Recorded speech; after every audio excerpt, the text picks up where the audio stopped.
Guys, কি খবৰ আপোনালোকৰ? আজি ৰাতিপুৱাৰ পৰা বৰষুণ দি আছিলে যে সেইটো বাবে ওলাবই পৰা নাছিলোঁ আৰু এতিয়া বৰষুণ যাক এৰিলে অকণমান ৰ'দ দিয়া যেন লাগিছে। সেইবাবে মানুহজনে মই আৰু মাও আছিলে বাৰু এয়া কলগছজোপা ৰুলোঁ। আৰু এয়া চাওকচোন, মা আৰু মানুহজনে বাঁহ পুলিটো ইমান সুন্দৰকৈ ৰুই আছে আৰু মই ভিডিঅ' কৰি থকা দেখি মায়ে লাগি দিলে।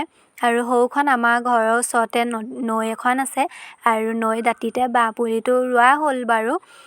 আৰু লগতে ভাবিলোঁ সৰু এটি ভিডিঅ' আপোনালোকৰ মাজলৈ আগবঢ়াই দিওঁ, সেইকাৰণে ভিডিঅ'টিও কৰি ৰাখিলোঁ।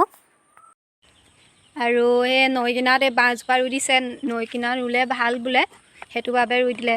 আৰু বৰষুণ বতৰত আপোনাৰ গছপুলিবোৰ ৰুলে কিবা কৈ দিয়ে আকৌ জীপ পায়, সেইটো কাৰণে আমি বৰষুণ দিয়া দেখি আজি এই গছপুলি আপোনাৰ সাঁচি পুলি দুটামান ৰুলোঁ।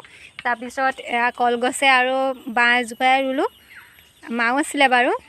বিশেষ আজি তেনেকুৱা ভিডিঅ' নাই বাৰু, সেইটোকে ভিডিঅ' এটা আজি বনালোঁ।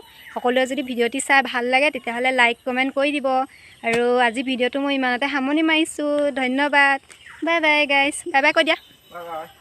চাই দিয়া আকৌ এইফালে অকণমান, পূৰা মাতি দিয়াত লাগি